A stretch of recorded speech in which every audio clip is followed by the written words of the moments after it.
Salut les Smarts et salut les Marks, salut peuple de catch-up. Bienvenue dans votre podcast qui suinte, qui dégouline, qui transpire le catch à grosses gouttes d'huiles essentielles.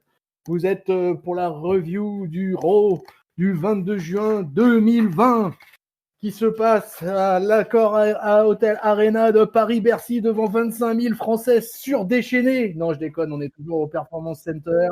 Il y a toujours que 25 spectateurs ringside cachés ou, comment dire, emprisonnés derrière des plexiglas. Vous m'avez reconnu, ou du moins j'imagine. Je suis votre dinosaure, que dis-je, je suis votre Luchasaurus des podcasts, je suis votre tonton Chris. Et comme on aime bien faire le Muppet Show en ce moment à catch-up, je suis avec l'inusable, l'inévitable, l'inarrêtable Papy. Comment vas-tu, Papy?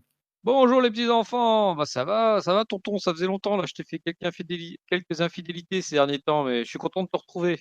Oui, j'ai vu que tu avais tourné un peu sur des tag teams avec le Ringside, auquel j'ai un peu participé d'ailleurs, et avec le Raphaël aussi. Ah ouais, non mais moi il me les faut tous. Je les veux tous, tous les uns après les autres, je les aurai tous. Je suis le collectionneur. Le collectionneur. Ça me rappelle un vieux film, ça. C'est pas avec De Niro ça? Non, je confonds peut-être. Non, c'était avec Morgan Freeman. Morgan Freeman. Ah oui, je confonds, ouais, t'as raison, c'est ça. Alors, aujourd'hui, on est donc dans un Raw historique, hein, parce que de toute façon, tous les shows de la WWE sont historiques. Et puisque c'est ni plus ni moins qu'un Championship Monday. Alors ça t'as frissonné déjà direct quand t'as entendu ça, Papy, non? Ah là, j'en bavais d'impatience là. Est-ce que tu avais connaissance un peu déjà de la carte avant? Parce que moi, pas du tout. Ah Ou si, si, est-ce oui, que pour le coup, j'avais ça avait été pas mal évoqué au dernier Raw et puis en plus j'avais suivi un peu l'actualité de la WWE cette semaine par rapport à tout ce qui s'est passé, d'extra sportif, on va dire. Donc du coup, j'étais pas mal sur le réseau cette semaine pour voir s'il y avait d'autres nouvelles qui sortaient et du coup, j'avais bien en tête les matchs qui étaient prévus. Donc je me disais: «Oh cool, on va avoir que 4 matchs de championnat, ça va envoyer du pâté, hein». Ouais, bah, clairement, moi, quand j'ai découvert, enfin, à l'annonce des commentateurs là, de Samoa Joe et compagnie, et de Saxton et tout, je me suis dit, oulala, on va avoir un programme mais énorme cette semaine. Donc, Et oui, du coup, on espérait. ouais. Donc, du coup, on va pas perdre de temps, on va rentrer direct dans le vif du sujet. Et le vif du sujet, il commence ni plus ni moins avec le WWE Champion, le Drew McIntyre, le bel homme, le psychopathe écossais, qui donc va arriver sur le ring, va nous prendre le micro pour nous parler de sa défense de titre de la semaine passée, dans un match par équipe. Alors oui, effectivement, comme il l'a dit, c'était une défense de titre inédite, puisque je me souvenais pas d'ailleurs qu'un match de championnat avait été déjà défendu par équipe. Mais à peine il a commencé un petit peu son petit laïus qu'il est interrompu par l'arrivée du trade de la semaine à Raw, et c'est ni plus ni moins que le Dolphin, que le Dolph Ziggler, euh, qui débarque, donc le show-off, quoi, et qui nous précise que Robert Roode le suit également dans ce draft de SmackDown vers Raw. Donc voilà, donc pour pallier à l'absence de AJ Styles à Raw, on a fait venir Ziggler et Robert. Ziggler, il nous fait un speech un peu, finalement, un peu copain-copain. C'est un peu la mode à Raw en ce moment, hein, un peu copain-copain, en disant qu'il y a personne qui est plus content que lui que de voir McIntyre WWE Champion. Qu'il a tout fait pour faire revenir l'Écossais à la WWE après son renvoi. Et bien sûr, il dit que finalement, quelque part, la ceinture, Drew McIntyre, il lui doit quoi, à Ziggler. Quoi. Et du coup, Ziggler, il se démonte pas. Il demande direct un match de championnat pour Extreme Rules. Voilà, comment s'auto-booker facile. McIntyre, lui, il va lui répondre un peu en se foutant de la gueule un petit peu du Dolph, quoi, en lui disant que finalement, Ziggler, il reste sur un paquet de défaites depuis un paquet de temps, qui se comporte comme un crétin, comme un jackass, et il se demande s'il mérite vraiment ce match, mais enfin bon, il réfléchit pas beaucoup, puisque finalement, il dit qu'il a peur de rien et qu'il va accepter le défi. Alors, Papy, content de voir le Ziggler à Raw, content d'avoir un match de championnat Extreme Rules entre Ziggler et Drew McIntyre? Oh là, content, c'est un bien grand mot, j'ai jamais été un grand fan de Ziggler déjà, de Ah, base. pas bien ça, mais il est Ouais, très je bien ce sais. Ziggler, la Ziggo Nation en force. Ouais, mais je sais, mais je l'ai toujours trouvé, bien, mais sans plus en fait, le Dolph Ziggler. Ah là là Très là bien, là. très bien dans la mid-card, mais au-delà, j'ai jamais enfin, il y a eu 2-3 passages très sympas, comme il y avait eu une rivalité contre, le Miz, qui m'avait marqué. Il y avait aussi un passage sur Survivor Series où il avait été énorme, Mais sinon, la plupart du temps, j'ai toujours été mitigé par rapport au Dolphin. Hem, Sinon pour le reste, alors déjà, il me semble, qu'il y a déjà eu un titre, de champion du monde défendu en tag team. Parce qu'il me semble qu'à une Ah, époque, alors là, je vais te sortir un truc de tordu. Il y avait eu, Edge et comment ça Kelly Kelly qui avaient défendu chacun leur, titre de champion du monde respectif contre les Cool et Ziggler, je crois, déjà à l'époque. Et il me semble que c'était à l'époque où tu avais Vicky Guerrero qui cherchait par tous les moyens, à reprendre la ceinture d'Edge avec, son brave Ziggler. Voilà, je fais une petite d'accord. référence, pourrie d'il y a quelques années, mais j'ai ce souvenir-là en tête. Sinon, bah, oui, alors ça me rassure parce que, il me semblait bien avoir entendu que AJ Styles allait être remplacé par, quelqu'un dans l'autre sens et ça me rassure de pas être totalement fou, en plus d'être vieux. Il y a bien quelqu'un qui est parti dans l'autre sens donc bah, c'est Ziggler, pourquoi pas? De toute façon, ils étaient arrivés au bout de leurs idées avec, SmackDown, en l'utilisant comme opposant à Otis. Là, Otis est totalement autonome, donc il y a plus besoin de Ziggler. Voilà. Donc sinon, rien de spécial, segment classique, on en parlait là ces dernières semaines. McIntyre, tu as l'impression qu'il fait une collection d'adversaires donc bah, il avait pas Ziggler à sa collection, bah, c'est aussi il est comme moi, c'est un collectionneur et donc il va se prendre le Ziggler pour le torcher et avant d'affronter un nouvel adversaire au pay-per-view suivant. Ouais, ouais, ouais, là, je suis bien d'accord avec toi là-dessus. De toute manière, là, ça pue même la rivalité de transition pour le champion. Après, moi, je trouve que, bon, moi, à contrario de toi, je suis assez fan du Dolphin. Un Grand Slam champion, quand même, mine de rien. C'est vrai, c'est vrai. Et voilà, un Mister Money in the Bank. Voilà, il a tout gagné quasiment, à part le Royal Rumble peut-être, mais il a quasiment tout gagné, le Dolph, dans sa carrière. Et moi, c'est un catcheur que j'ai toujours aimé, que j'aime depuis le début et que j'aimerais jusqu'au bout. Et donc, moi, je suis plutôt content, même si, bon, il s'invite là, hein, clairement, il s'invite, il profite de son statut de vétéran et il s'offre un petit run face au bel Écossais. Donc, écoute, moi, je vais pas m'en plaindre particulièrement, sachant que oui, effectivement, ça va être de la feud de transition, ça. Donc voilà. Donc écoute, ça part là-dessus. Voilà, la nouvelle finalement, c'est qu'on va avoir Robert Roode aussi qui va peut-être revenir un peu du Canada, qui va peut-être sortir de son déconfinement aussi, puis qu'on va peut-être revoir catcher le moustachu, qui sait. Et peut-être avec Extreme Rules d'ailleurs, parce que du coup là pour le coup, c'est l'occasion d'avoir des interventions extérieures si c'est un match avec, stipulation. Donc Ouais, ouais, ouais, je ouais. pense pas que ce soit totalement innocent qu'il a annoncé que Pépère il reviendra un jour. Voilà, c'est ça. Donc derrière, on enchaîne avec Nia Jax qui arrive sur le ring avec une chaise dans les mains. Voilà. Elle est pas contente, Nia Jax. Elle est jamais contente, Eux à non dire vrai. plus. Hein. Nous non plus, oui, d'ailleurs. Écoute, la Naya nous indique que Charlotte, elle a eu ce qu'elle voulait en obtenant le droit d'affronter Asuka. De son côté, Jax, elle considère qu'elle s'est fait arnaquer à chaque fois qu'elle a eu des opportunités et que encore plus pour le titre à Backlash. Ou alors encore la semaine dernière, pas plus tard que la semaine dernière à Raw. Là-dessus, elle est interrompue par R-Truth, le champion 24/7, qui nous dit que, qui explique à la Samoan qu'elle a dû se tromper, quoi, parce que c'était lui qui était censé avoir le ring pour son match contre Akira Tozawa. Et il hésite même, alors ça c'était un peu marrant, il hésite même sur le fait que est-ce que Jax en fait serait en réalité Tozawa, est-ce qu'elle serait déguisée, quoi. Ouais, Du c'était coup, bien ça. le Akira, il apparaît derrière la table des commentateurs avec ses ninjas. Ils se mettent à chasser le Hartrousse qui court se réfugier évidemment dans une cachette qu'on ne verra pas. Après cette petite pause, du coup, Charlotte, elle fait son arrivée pour dire à Jax qu'elle a eu sa chance, mais que comme d'habitude, bah, elle a déçu, quoi. Hein. Et puis, bah, j'ai envie de dire, bah, la Naya, elle nous balance le même truc que nous balancent toutes les filles avec Charlotte. T'es la fille de Ric Flair, on t'a tout donné, t'as eu une cuillère en argent dans la bouche, et blabla, et blabla, et Et gna gna blabla. gna. Et Charlotte, comme d'habitude, répond toujours la même chose, qu'elle a obtenu tous ses accomplissements, toutes ses récompenses, toutes ses ceintures grâce à elle-même. Ce qui est bien, c'est qu'avec Charlotte et les autres filles, ça tourne en rond puisqu'elles répètent toutes la même chose et Bah Charlotte, oui. à chaque fois, répète la même chose aux filles, quoi. Donc Jacques, ça rappelle quand même à Laura Flair qu'elle l'a jamais battue en 1 contre 1 et que finalement Flair elle s'est construit toute une réputation à la WWE en battant que des adversaires faciles. Alors du coup ça vexe un peu Charlotte qui décide d'attaquer Jax, ça part en bagarre.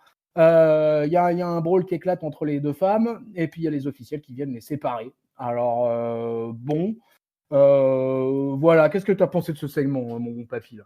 Oh, rien de spécial. Bon, tu oublies de préciser qu'on voit, Charlotte qui est blessée au bras, je crois, à l'issue de ce segment-là, parce que du coup, ça aura son importance après dans la suite du show.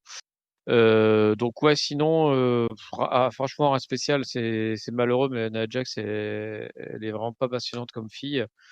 Donc je vais pas être emballé ou quoi que ce soit. Si, voilà, moi j'étais content de voir R-Truth débarquer et mettre un peu de dynamisme dans cette séquence. Et pareil, je suis très content aussi de voir Tozawa et ses ninjas interagir avec R-Truth. Là, pour le coup, c'est du Nawak et quitte à ce que ça tourne autour de la sortie 24/7, et ben autant qu'il y ait du Nawak. Donc ça, j'étais plutôt Oui, c'est content. un petit peu, d'ailleurs, c'est un petit peu comment dire ça, c'est un petit peu quasiment la raison d'être du titre 24/7, quoi, du Et Nawak. voilà, donc comme ils avaient importé des ninjas pour les tag teams, et ben c'est bien qu'ils récupèrent l'idée pour la ceinture Nawak, quoi. Ouais, c'est à peu près ça, ouais. Donc voilà, donc derrière, on va avoir une vidéo qui va nous récapituler un peu tout ce qui s'est passé autour de la rivalité entre les Street Profits et les Viking Raiders. On va apprendre que donc il va y avoir une défense de titre des Street Profits ce soir face à leur challenger. Alors là, c'est un segment que d'entrée je casse le truc parce que moi j'ai trouvé ça assez étrange puisque les Vikings nous expliquent à quel point ils sont heureux d'être devenus des potes avec les Street Profits, mais qui vont mettre leur amitié de côté ce soir pour le match. Bon, et les deux équipes repartent ensemble, tout poteau, en se faisant des checks, etc. Et juste à la fin, on verra Zelina Vega qui va arriver, qui va nous faire un petit sourire narquois, qui sous-entend que il va certainement se passer quelque chose avec Zelina. Il se passe toujours quelque chose avec Zelina.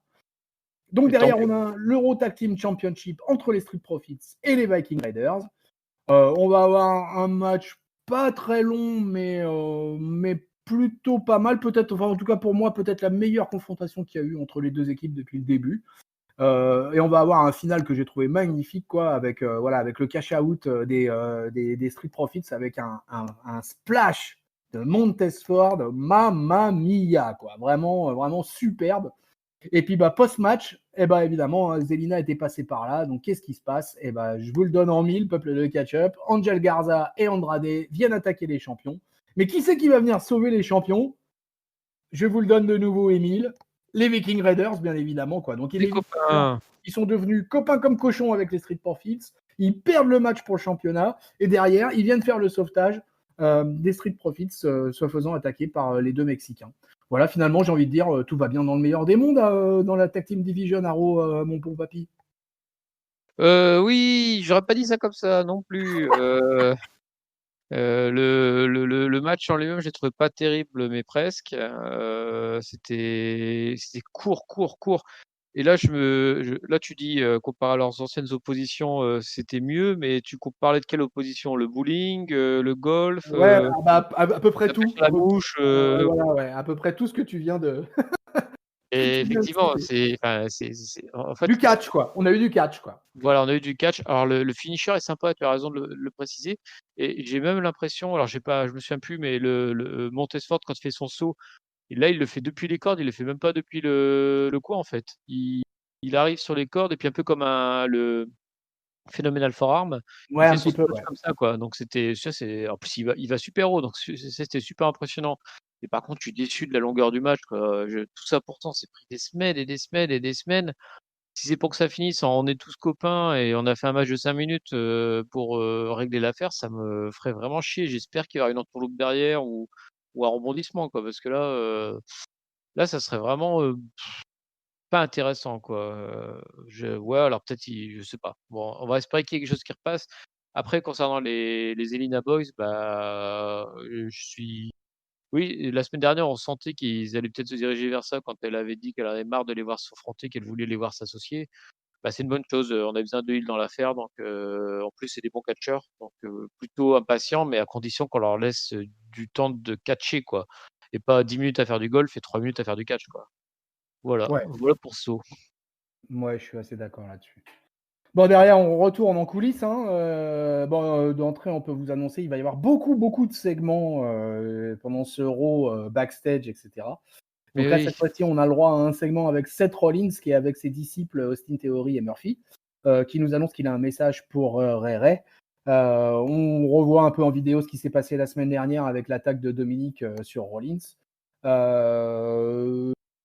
Alors Rollins, il va nous expliquer qu'il y a des personnes sont destinées à un rôle qui n'est pas leur choix. Bon, lui, par exemple, il n'a pas décidé de devenir le Monday Night Messiah. C'est les circonstances qui ont provoqué ça. Et Rey Mysterio n'a pas choisi, lui, de devenir une victime à sacrifier. Rollins, il nous dit que s'il a accepté cette fatalité, le Mexicain, lui, pas vraiment. Bon, alors moi, écoutez, j'ai même pas compris ce que je viens de dire là. Donc, j'espère que Papy va pouvoir vous donner des explications parce que moi, j'ai à peu près rien compris de ce qu'a expliqué cette Rollins. Parce qu'il va conclure en nous disant que peu importe ce qui va arriver à Rey Mysterio et son fils, ce sera la faute à Rey Mysterio. Alors là, Papy, je te demande la traduction puisque moi, je n'ai à peu près rien compris à la promo du Messi. Eh ben, je vais pas pouvoir t'aider bien plus parce qu'en fait. Parles-tu le Rollins? Non, mais c'est. Je pourrais le parler peut-être si j'avais eu envie de m'intéresser à ce qu'il disait en fait. Là, franchement, je l'ai vu partir dans son monologue et beh, j'ai décroché direct quoi en fait. C'est pas intéressant, c'était là Ah il ouais. commence à te tourner autour du pot comme tu dis, on était encore backstage et c'était pas vraiment un Monday Night Championship, c'était plutôt un Monday Night Backstage. Ils ont été énormément là-dedans et c'était long Ah et ouais. du coup, bah, je me suis pas intéressé du tout, et comme, il y a beaucoup de rivalités qui ont été comme ça ce soir, enfin hier soir et pour lesquelles en fait je me suis pas intéressé parce qu'ils ont pas passé leur temps à blablater quoi. Donc bah, là c'est du blabla donc moi, bon, ils parlaient puis dans ma tête j'avais un singe avec des cymbales qui faisait de la musique donc j'ai rien écouté du tout. Voilà. Ouais, bah écoute, moi c'est pareil, Rollins, il m'a perdu en fait hein, sur cette affaire-là. Hein. Et franchement, je ne comprenais rien, je voyais pas où il voulait en venir. Enfin, heureusement, ça n'a pas été trop long, quoi. Donc voilà. Donc derrière, on nous annonce avec la belle Charlie Caruso avec une interview de Charlotte Flair qu'elle va bien affronter Asuka pour le titre ce soir. Parce que bon, quand même, on nous a quand même annoncé voilà, un Raw Championship. Bon, voilà, il faut bien quand même qu'il y ait quelques matchs. Et effectivement, ça va s'enchaîner derrière avec le Raw Women's Championship entre Asuka et Charlotte Flair. Un match qui, à mon avis, a duré une dizaine de minutes. Alors, désolé, Peuple Catch-Up, j'ai pas les timings avec moi ce soir. Ouais, je crois que c'est ça, je crois que c'est 10 minutes. Ouais, je pense que c'est à peu près 10 minutes, quoi, hein, grosso modo. Euh, voilà. Alors qu'on aurait pu imaginer que Nia Jax allait intervenir, allait venir faire quelques saloperies ringside, et bah pas du tout. Elle s'est contentée de regarder le match en coulisses, elle aussi. Visiblement, les coulisses avaient la cote. Hein. Charlotte, elle nous porte quand même un beau spear à Asuka qui va se relever pour le compte de 2. Finalement, Charlotte, elle va réussir à tirer Asuka vers le centre du ring. Mais la championne, elle va tenter un petit roll-up. Un petit roll-up, ça mange pas de pain, on sait jamais. Finalement, elle va tenter une première fois son armbar, ça va pas marcher. Flair va réussir à relever Asuka et elle va lui poser une belle sit-out powerbomb. Mais Asuka maligne sur ce coup-là, elle encaisse la powerbomb, mais direct, elle enchaîne dans la chute avec son Asuka lock. Et là, les amis, grosse surprise, et parce que ça c'est rare, Charlotte Flair va taper. Charlotte Flair va abandonner. She taps out. Asuka garde son titre. Et là, alors là, moi, je vous avoue, papy, je sais pas toi, mais dans ma mémoire sélective, j'ai essayé de rechercher un match où Charlotte avait abandonné par soumission et j'ai eu du mal à en trouver. Alors, est-ce que toi, tu as cette info? Non, ça me revient pas. Alors aussi, c'est surtout elle, d'habitude, qui fait les soumissions, donc c'est peut-être pour ça qu'on en a pas en tête. Asuka, elle l'avait jamais battue. Becky Lynch, j'ai pas souvenir qu'elle l'ait battue, avec son Disarmor, mais Je crois pas. Non. faut peut-être remonter à l'époque de Sacha, Ouais, quand voilà, ouais, elle je pense s'affrontait à aussi. Ouais, NXT peut-être. ouais c'est possible. Je vois que ça moi, sinon ça effectivement, j'ai pas d'idée en tête, bah, grosse surprise effectivement cette défaite de Charlotte, surtout qu'en plus on a eu quelques semaines, enfin c'est là où je comprends rien à ce Raw en fait, je vais le dire tout de suite là. Là j'ai commencé à vraiment décrocher sévère, parce qu'il y a quelques semaines on nous a fait un match Asuka contre Charlotte juste avant le pay-per-view où Charlotte bat Asuka. Ouais. Et dans la foulée, donc on se dit: «Bon, bah» et ils insistent en disant: «Ah oui, Asuka n'a jamais battu Charlotte». Bon, tu dis: «Bon, OK, c'est peut-être un plan pour plus loin, peut-être qu'ils vont se faire un affrontement un jour pour, «Tu m'as jamais battu», là et cetera et cetera. Et puis non, dans un Monday Night Raw, anonyme, qui passe par là, bah tiens, hop, on va faire perdre, en plus par, par abandon Charlotte contre Asuka, quoi. Donc, bah non, c'était même pas ça, donc il y a pas de plan.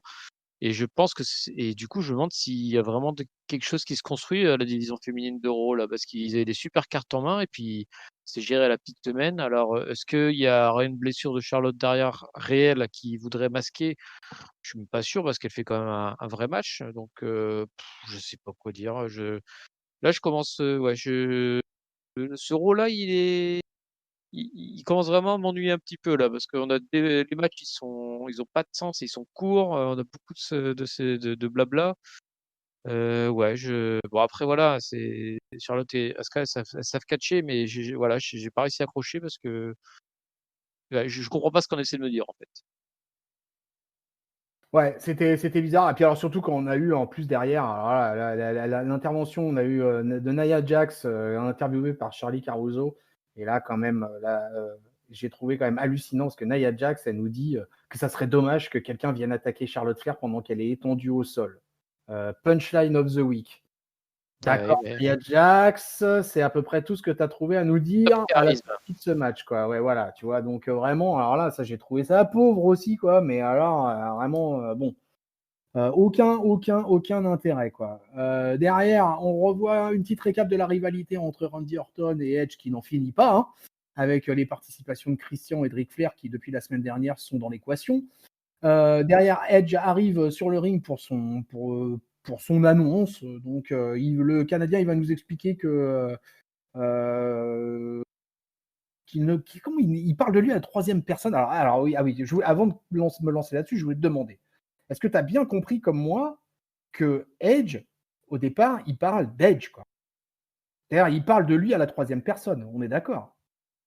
Alors je sais plus exactement comment il construit son truc, mais ouais, c'est possible. En tout cas, je sais comment ça se finit, en gros, en disant que qu'il fait ressortir le vrai Edge, le Arrêtez L'Art Superstar.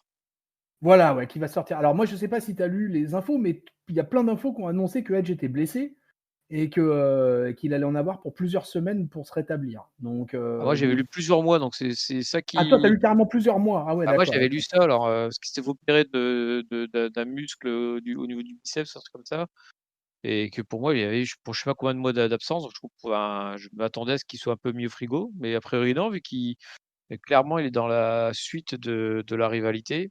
Ouais, ouais. Surtout Je qu'il va nous, il nous indique qu'en plus, il a regardé la célébration de son rival la semaine passée.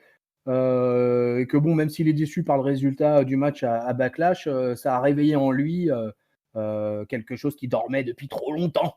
voilà, c'est Et ça. après qu'il ait vu ce que Orton a fait à Christian, et ben, il annonce tout simplement qu'il compte se venger et faire regretter à la vipère d'être venu au monde. Donc, et qu'Orton, il finit en nous disant que Orton n'a aucune idée de ce qu'il vient de réveiller, la bête. Alors moi j'adore, hein, c'est marrant parce que j'ai bien aimé la fin de la promo de Edge, parce que moi je trouve Edge, je l'ai déjà dit je crois à l'antenne, mais moi je trouve Edge je trouve que c'est un type très laid, et avec des yeux horribles, quoi, quand il fait ses gros yeux et tout, quoi. Moi, il me fait un peu peur, Edge, en fait. Ça m'a toujours fait un peu peur, Edge.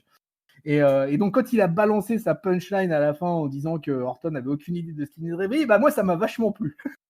Oui, non, mais c'est pareil et c'est à peu près le seul truc que je retiens de la promo, tu vois? C'est pour Ouais, mais ça voilà. que quand tu m'as posé la question tout à l'heure, il y a le reste m'a pas eu tout enfin, je sais qu'il a parlé de Christian à un moment, mais ça m'a pas marqué. Par contre, la fin, effectivement, était un peu plus intense. Mais ça fait peur parce que est-ce qu enfin, c'est me dis pas qu'ils vont repartir pour faire des Ah bah promos, j'ai bien l'impression, hein. chacun Ah, de leur côté pendant des semaines encore une fois, quoi. je crois bien. Là, je crois que surtout que Enfin, derrière, qu'est-ce qui se passe? Tu vois, c'est une bonne transition puisque Charlie Caruso qui turbine à mort ce soir, vu tout le ouais, taf oui, qu'il y a à il faire galope. backstage. Elle est avec Randy Orton pour sa réaction à la promo de Edge. Et lui, il n'est pas intimidé, hein. Il souhaite un bon rétablissement à Edge et à Christian. Mais il leur conseille que s'ils veulent rester en bonne santé, ferait mieux de pas trop s'approcher de lui. Ouais Euh, et pour notre santé mentale aussi, je pense que ça serait intéressant qu'ils arrêtent de s'approcher enfin que Edge arrête de parler à Orton, en fait, parce que, leur match était bon, hein, ça, il y a pas de souci là-dessus, mais par contre, toute la promo d'avant, Backlash était affreuse et là, je trouvais qu'Orton était en train de se trouver un nouveau personnage, était plutôt intéressant là, depuis quelques semaines. Mais par contre, Edge, je veux pas qu'il revienne là-dedans là, qu'il laisse Orton, suivre sa voie là, qu'il arrête de s'accoster ouais. et à la limite, il reviendra, on sera content de le revoir. Mais là, Mm. franchement, cette promo-là était ouais, voilà, je suis désolé, mais elle m'a pas intéressé non plus.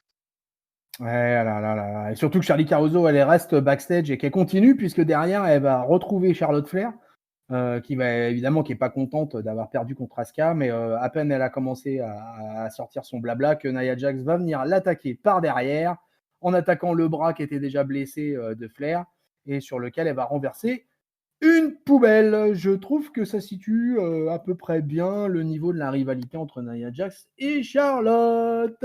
Voilà. Rien à rajouter. Voilà. Alors on continue, on enchaîne. Euh, Alors on a Akira Tozawa qui est de retour, qui est sur le ring avec ses ninjas là à l'extérieur.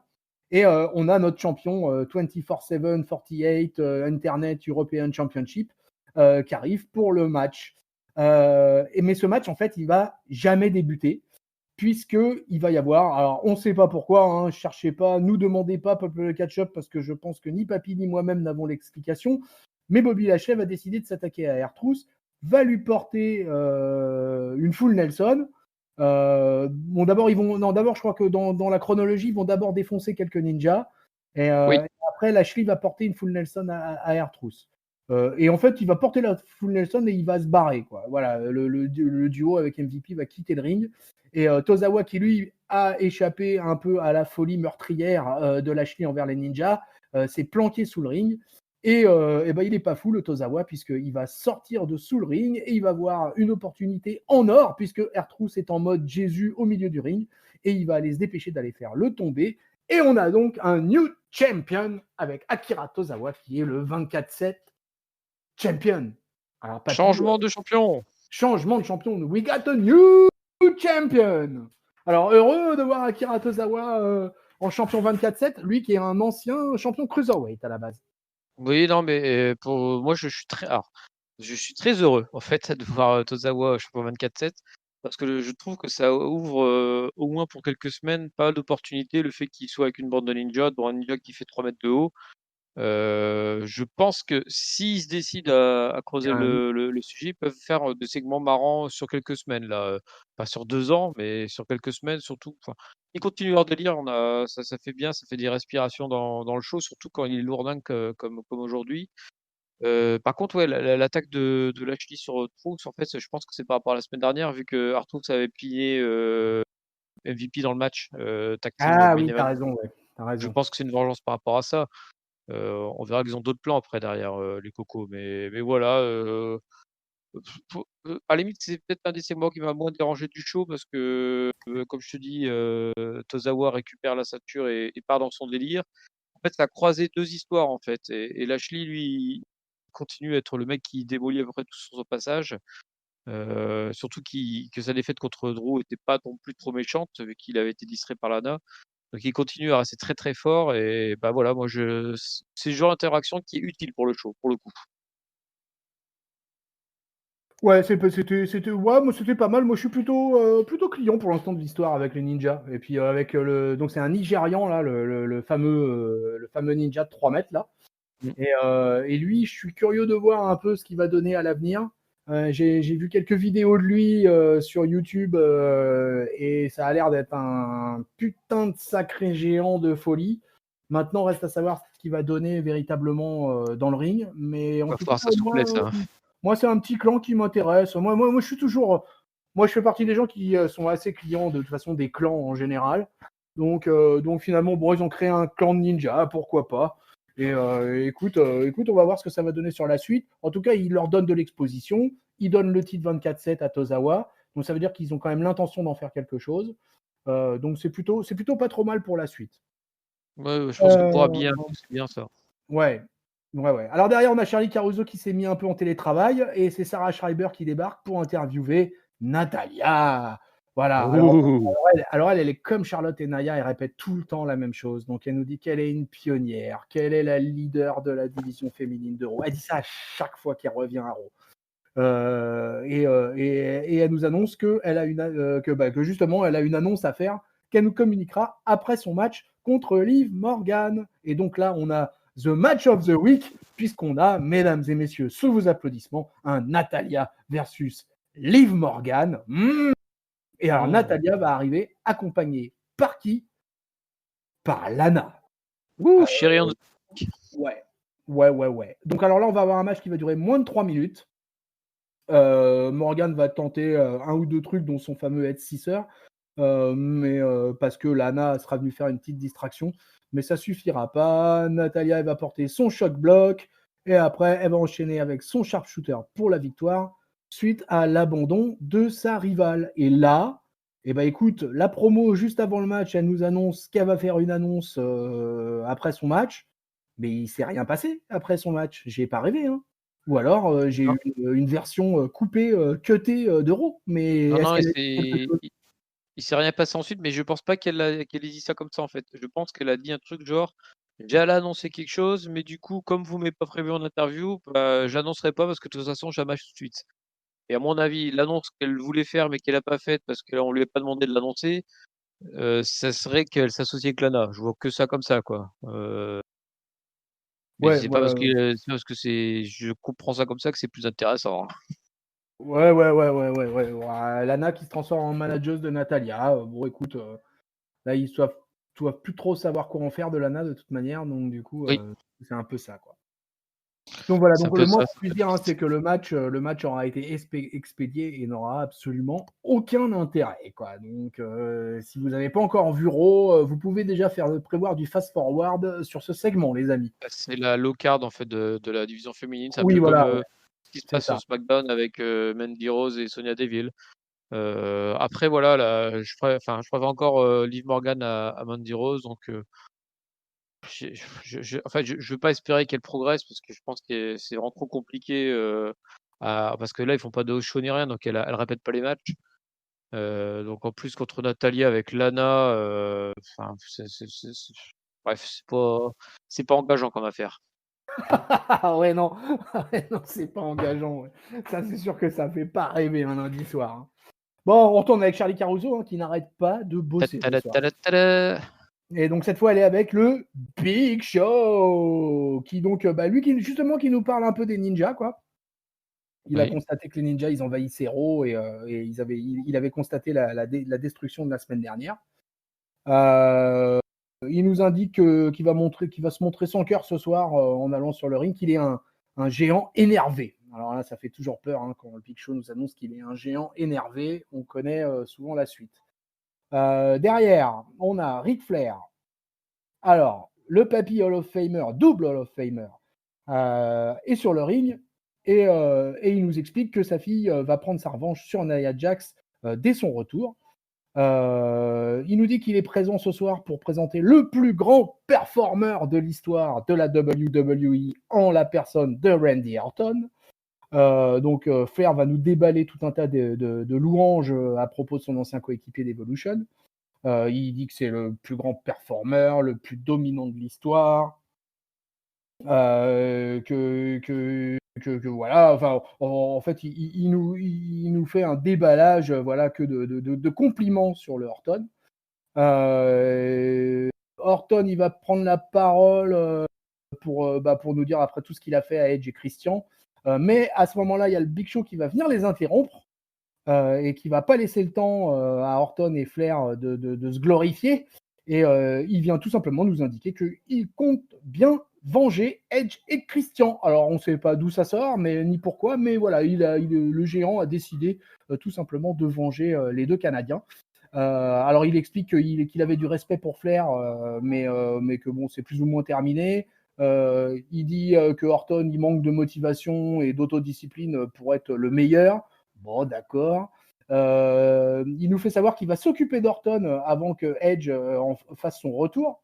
Orton, il donne l'impression de ne pas être très enthousiaste de ce qu'il entend, et du coup, il essaye plus ou moins de caresser dans le sens du poil le Big Show en lui rappelant, voilà, comme on était copains avant, tu te rappelles. Et il lui dit d'ailleurs que ça va être un futur Hall of Famer, que c'est une légende.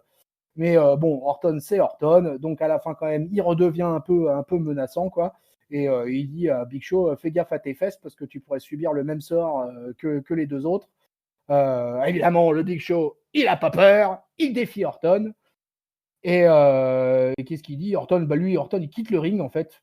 et il dit au Big Show que tout ce qui arrivera au Big Show sera la faute du Big Show. Alors, qu'est-ce que tu as pensé de ce segment? Alors là, c'est un segment vraiment spécial vétéran, quoi, parce que alors là, Big Show, Orton, Ric Flair, là, il y avait 250 ans sur le ring. Ouais, mais c'est Orton, il est repas comme il a précisé plusieurs fois dans sa promo, il est reparti dans un trip un peu les gens de Killer. Ouais, Donc c'est bien qu'il enchaîne un peu les. Moi tu vois, je m'attendais à ce qu'il enchaîne une autre légende. Alors je sais pas qui il allait prendre. Mais effectivement, le choix du Big Show est pas déconnant vu qu'on avait vu le Big Show la semaine dernière donner des conseils à Christian. Donc il y a une certaine continuité à ce niveau-là. Si jamais c'est un match qui se profile à Extreme Rules, bah, pourquoi pas, ça devrait masquer les limites physiques du Big Show. Et mine de rien, le Orton bien vilain, bien méchant, il est en train de. Enfin, il s'impose, enfin, il impose bien sa marque de fabrique, là, je trouve. Et du coup, je suis pas emballé, mais pas je suis intéressé par ce qui se passe, tout autour d'Orton, de toute façon. Et tu vois? Et c'est pour ça que ça m'embête qu'il traîne encore avec Edge, c'est que du coup, moi, je vois, un méchant qui est en train d'aligner, tous des gentils, un par un, en les éliminant à chaque fois. Bah, je me dis qu'il serait pas mal un jour pour affronter, le plus fort des gentils qui lui est en train d'éliminer tous les méchants un par un, tu vois? Ça ferait une montée entre les 2 et un Orton-McIntyre, à SummerSlam. Je trouverais ça sympa, par exemple. Donc voilà, donc bah, je sais pas si on se dirige vers ça, avec, ce que nous a donné Edge, mais en tout cas, la confrontation, bon, Ric Flair, il est complètement rincé, mais les autres, ça fait le taf et je pense que s'ils s'affrontent dans le ring, ça fera le taf aussi parce qu'ils vont faire ça à l'ancienne et mine de rien, c'est un peu ce qui marche le mieux en ce moment dans le ring. ouais. Disons que ouais, il a effectivement il a le momentum, Orton en ce moment, quoi. Donc écoute, ils lui font affronter, voilà, après Edge, Christian, maintenant le Big Show. Effectivement, là, il est en plein dans sa gimmick de Legend Killer. Là, au moins, on peut dire que ça colle. Voilà. C'est déjà ça, quoi. Donc voilà. Donc écoute, ça se termine là-dessus. Et derrière, on va enchaîner avec un nouveau match de championnat, puisque c'est quand même le thème de la soirée. Et on va avoir le WWE Women's Tag Team Championship entre Bayley et Sasha versus les Iconics. Alors, il va y avoir un match assez court, encore une fois. Les Iconics vont avoir un peu une période de domination. Bien évidemment, ça va tenter du roll-up, hein, parce que c'est toujours la meilleure des solutions. Mais ça va pas marcher. Banks va reprendre bien le dessus. C'est elle qui va être vraiment la dominante du match. Et elle va réussir à placer évidemment Peyton Royce dans un bank statement. Et elle va contraindre Royce à taper. Derrière, les championnes, elles vont prendre le micro. Et là, Banks, sur le coup, elle nous dit qu'elle est jalouse de Bayley et de ses 2 ceintures, en fait. Et Mmh. donc, il y a eu un espèce de petit moment de flottement. Et là, bam, elle annonce le truc. Qu'est-ce qu'elle nous dit, Sasha Banks? Elle nous dit qu'elle a décidé de challenger Asuka pour Extreme Rules, pour le titre féminin d'Euro. La japonaise, quand elle entend ça, elle arrive direct et elle dit qu'elle accepte le challenge. Donc du coup, on se retrouve pour Extreme Rules avec un match de championnat entre Sasha Banks et Asuka pour le titre d'Euro. Derrière, les championnes par équipe, elles vont quand même attaquer Asuka, hein, et Banks va pouvoir porter son bank statement à la japonaise, on va dire en milliardise de ce qui va se passer dans les prochaines semaines. Alors, t'es content de voir Sasha Banks se placer dans la course au titre d'Euro? Alors je sais pas si je suis content, je suis sacrément surpris parce que je pensais vraiment que c'était, qu'on était parti vers notre ami, Nia Jax contre Asuka. Bah, effectivement, tout au long de l'épisode, on a vu que Nia Jax partait vers Charlotte, donc on ne sait pas trop ce qui se passait. En fait, c'était pour laisser la voie libre à Sacha pour, affronter Asuka et pour le coup, c'est plus enfin, ça fait plus rêver d'imaginer les 2 s'affronter, ensemble. En plus, Sacha, ça fait comme quelques semaines là qu'elle est en train d'être montée de plus en plus forte parce que c'est elle qui gagne systématiquement enfin qui fait systématiquement les tombées lors des matchs par équipe. Là encore, elle est, distraite par Bayley qui lui rentre dedans, mais c'est elle qui au final, récupère la main et fait et finit le match.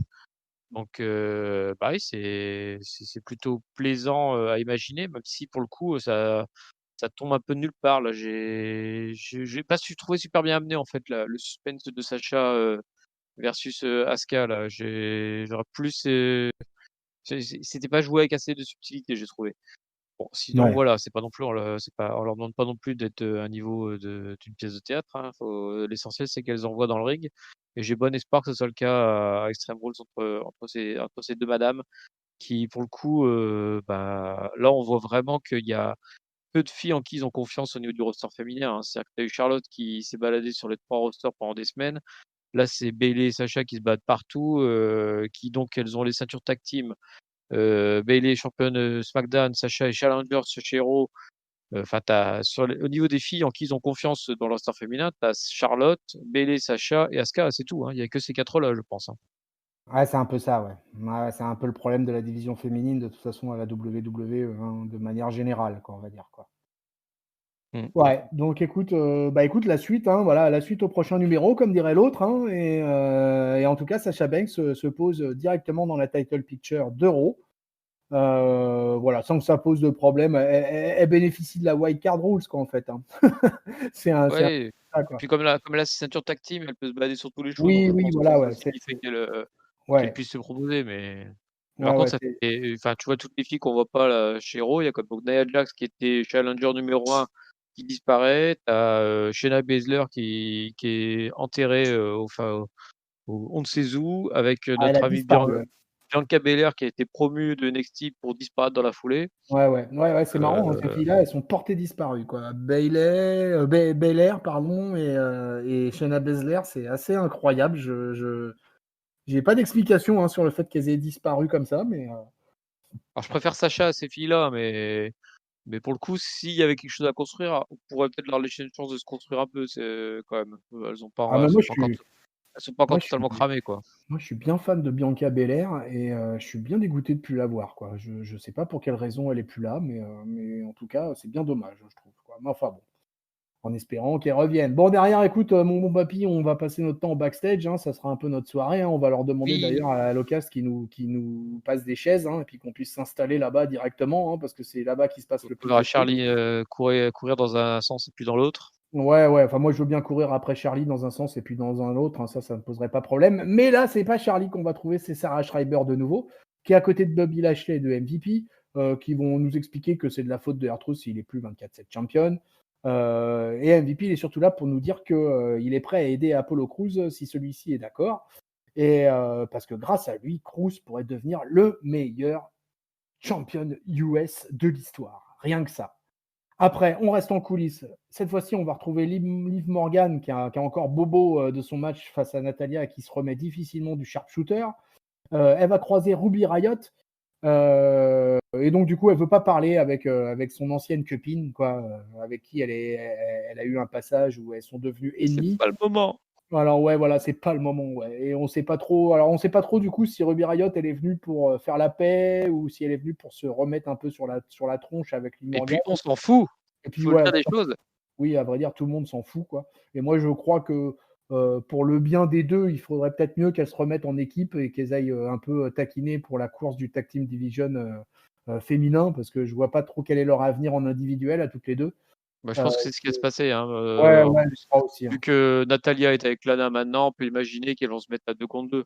Ouais, ouais, je pense que ça s'oriente sur une histoire comme ça. Et derrière, on retourne quand même un peu sur le ring, mais pas pour un match, puisque sur le coup, on revient avec MVP qui nous fait une édition du VIP Lounge. Son invité, ce n'est autre que le champion US Apollo Crews. Alors MVP, il va encore lui aussi faire tout un tas de louanges à propos de Apollo. Il va évoquer tout le respect qu'il a pour Crews. Euh, voilà, et en fait, il cherche à l'embaucher hein, désespérément. Hein. Ça fait déjà quelques semaines que ça dure. Quoi. Alors Crews, il n'est pas vraiment pas enthousiaste par rapport à ça. Et il rappelle à MVP que de tout ce qu'il a pu accomplir sans MVP et que s'il est champion, bah voilà, c'est grâce à lui et uniquement à lui. Quoi. Donc il refuse à nouveau les avances du MVP. Quoi. Et là-dessus, il y a Shelton Benjamin qui arrive et qui confronte Crews. Et du coup, petite distraction en loose day de MVP. Shelton Benjamin va attaquer ensuite le champion US et va l'envoyer contre le poteau. Du coup, on va avoir un match entre Apollo Crews et Shelton Benjamin. Un match qui va durer moins de 2 minutes. Oui. Comment enterrer Shelton Benjamin. Il va porter un Enzuguri à Shelton. Sit out powerbomb pour la victoire. Voilà, ça aura été vraiment expédié ça. Et alors, je sais même pas si le match comptait pour le titre US. Je crois même Ils l'ont pas. pas dit en tout cas. Non, ils l'ont pas dit. Hein. Il n'y a pas eu de présentation au début de match, donc je pense que ça comptait même pas. Et bon, mais post-match, voilà, MVP va quand même encore une fois de choper l'attention de Cruz. Mais en fait, il fait ça pour que Bobby Lashley vienne attaquer le Apollo Crews. Donc, j'ai un peu l'impression que c'est bizarre. MVP, en fait, il veut embaucher Apollo Crews, mais finalement, Bobby Lashley vient l'attaquer et on se demande si finalement, c'est pas Bobby Lashley qui est en train de venir se mettre dans la course pour le titre US. T'en penses quoi? Ouais, j'ai aussi un peu cette impression-là. Là, j'ai l'impression que MVP est en train de faire tourner la tête à Apollo dans tous les sens, en lui tendant la main, puis en le trahissant dans l'autre sens. Et qu'à défaut de pouvoir le recruter, il va essayer de lui, un peu comme avec Drew McIntyre finalement. À défaut de pouvoir le conseiller, il va essayer du coup de le priver de son titre. Et c'est Ouais, intéressant parce que, comme je disais tout à l'heure, Lashley, il reste en mode démolisseur. Alors, est-ce qu'il va prendre la ceinture pour lui ou est-ce qu'il va juste servir de garde du corps pour MVP qui, mine de rien, le titre US, c'est un peu plus son bébé à lui. Je sais pas encore, ça, on aura peut-être une surprise à ce niveau-là. Mais si c'est plutôt plaisant comme interaction, ce qui est vraiment dommage, c'est que, comme tu le dis, hein, il y a quoi, 3 minutes de catch pour 25 minutes de segment tout autour. ouais. C'est un peu dommage, quoi, surtout que Shelton Benjamin et Apollo Crews, ils savent quand même faire en 6 minutes, même ne serait-ce que 6 minutes, ils peuvent te sortir un match largement décent. Ouais, voilà, l'interaction est sympa à venir, mais j'espère qu'il y aura plus de catch à ce moment-là, quoi. Ouais, il faut espérer parce que là, on était quand même, on nous a vendu ce weekly comme un jour de championnat et au final, on a un peu l'impression de ne pas avoir vu beaucoup de catch, quoi. Donc jusqu'à présent. Et puis ça va se confirmer puisque derrière, mon bon papy, on est déjà arrivé au main event et le et oui et non, et le main event, ça sera pas du catch, quoi. Enfin, ça sera du catch, mais pas vraiment du catch, puisque le main event, ça va être Rey Mysterio et le fiston Dominique qui sont sur le ring et qui reviennent sur l'attaque de Seth Rollins sur Dominique la semaine dernière. Donc, on nous raconte un peu tout ce qui s'est passé la semaine dernière. Le Ray, il va nous expliquer qu'il est à la fois, il nous fait du en même temps, il nous fait du Macron, le Ray, quoi. Il nous dit qu'il est en même temps fier et en même temps énervé contre son fils. Et il explique que voilà, c'est à lui, c'est son tour, c'est à lui d'affronter Rollins. Et évidemment, au moment où il dit ça, qui c'est qui apparaît sur la rampe? Eh bien, le Monday Night Messiah, qui lui va nous dire que peu importe ce que les Mysterio ils peuvent raconter ou ce qu'ils peuvent faire, le destin et la prophétie sont écrits. Austin Theory et Murphy vont rejoindre Rollins.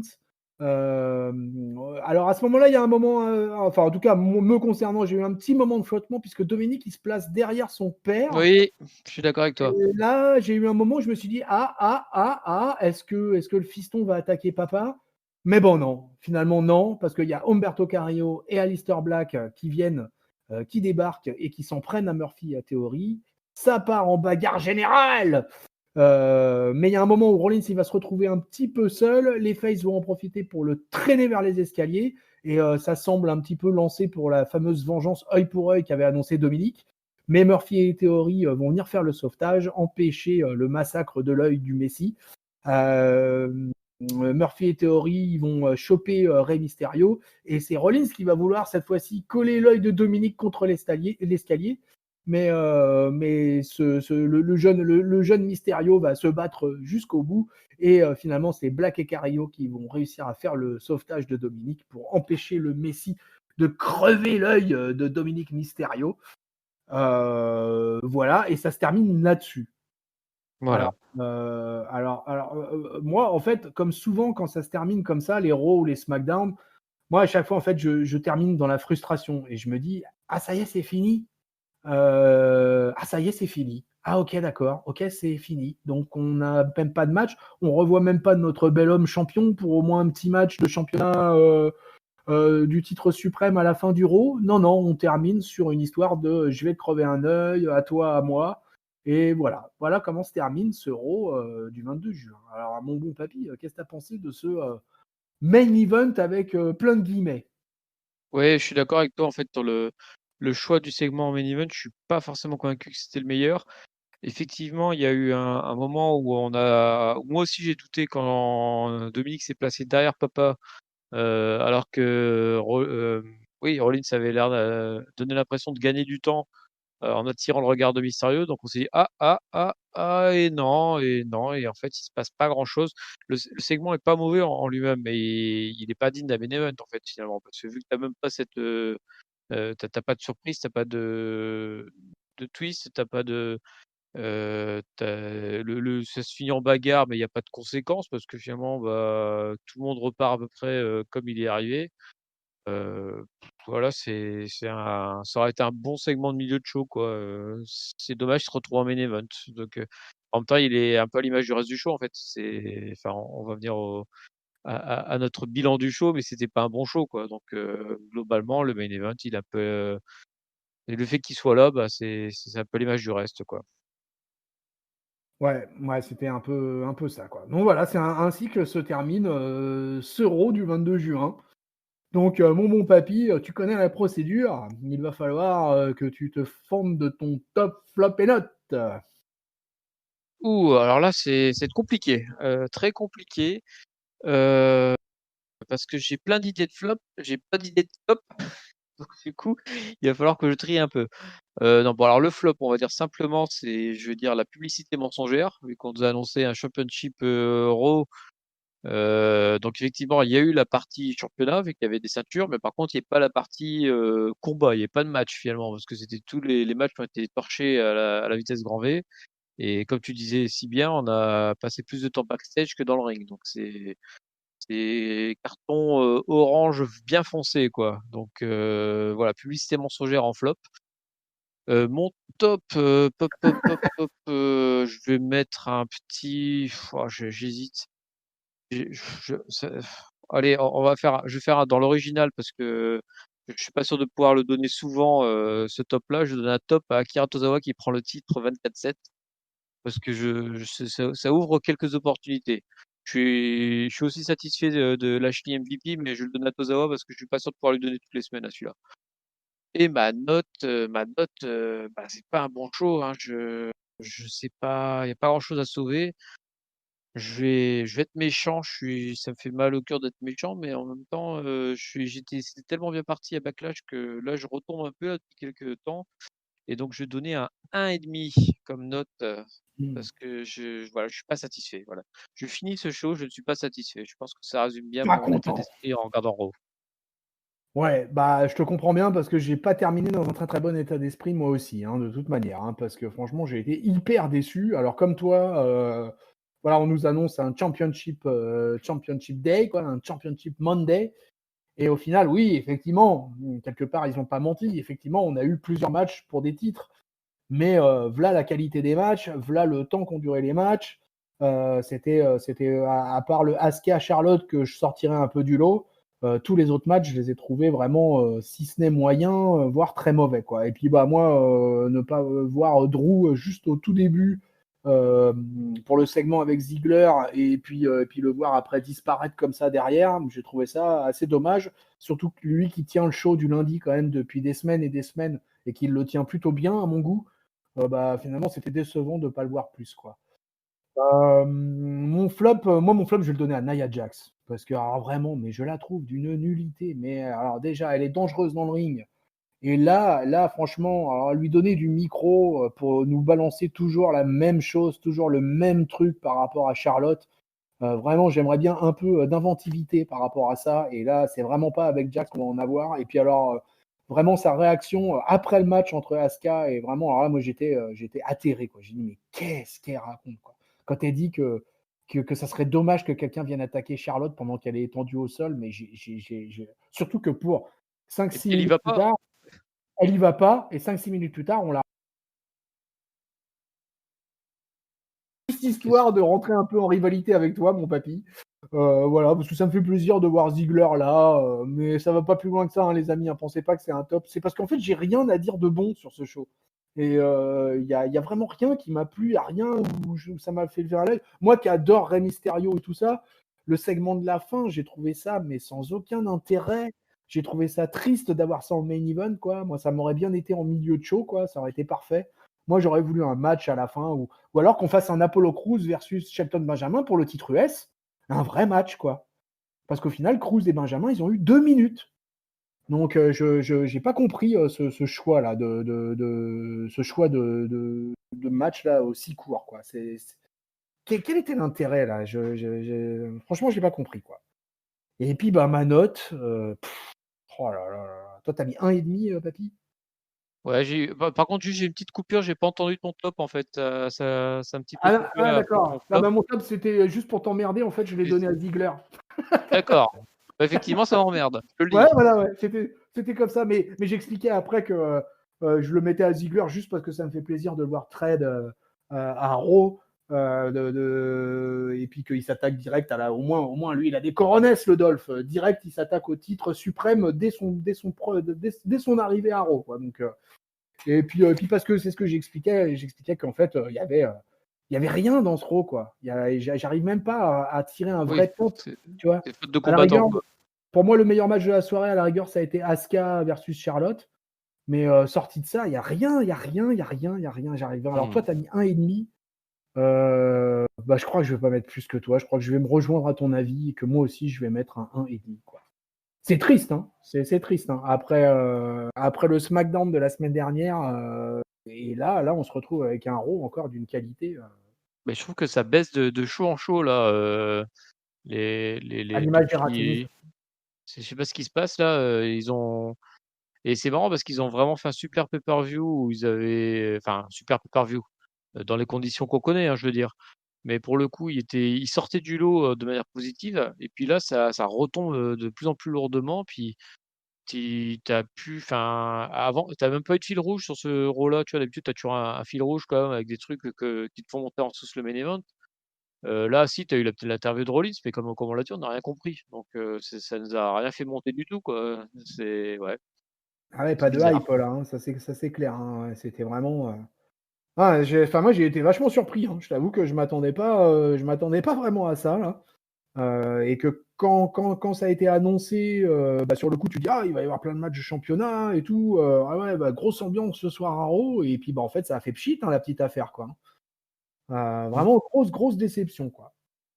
Donc voilà, et ça se ressent finalement sur nos notes, quoi, hein, parce que là, on peut dire que là, ça aura été un lundi soir très, très, très faible. Et ben voilà, les amis, ainsi se termine notre review du Raw du 22 juin 2020. Alors, vous connaissez la procédure de notre promotion connue internationalement, worldwide.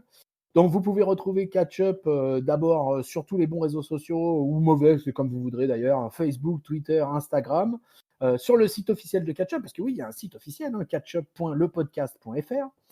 Vous nous retrouvez bien évidemment sur Discord. Rejoignez-nous sur Discord pour discuter avec la communauté Catch-Up. Et vous nous retrouvez sur toutes les bonnes plateformes de podcast, en l'occurrence Apple Podcasts, PodCloud, Spotify, Deezer et Google Podcast. Voilà, je crois n'avoir rien oublié. Mon bon papy, je te remercie beaucoup de m'avoir accompagné en tant que tag team partner de la review du Show Rouge. Mais c'est moi qui te remercie pour l'invitation, même si c'était pas un show facile, je pense qu'on s'en est bien sorti. Ouais, on n'a pas été gâtés, mais on s'est battu jusqu'au bout. Voilà. Voilà. Donc, écoutez, bah, peuple de catch-up, on vous souhaite une bonne semaine pleine de catch. On vous fait des cordes à linge plein la face. Salut papy. Salut tonton, salut à tous, vous inquiétez pas, ça sera mieux la prochaine fois, on y croit. Ouais, on y croit toujours. Allez, allez. Salut peuple de catch.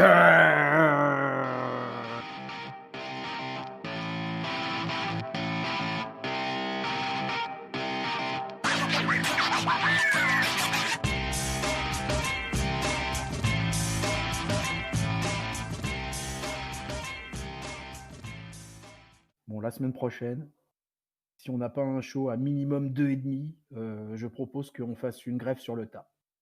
Oui voilà, moi si c'est comme ça, je reste dans mon lit et je bouge plus.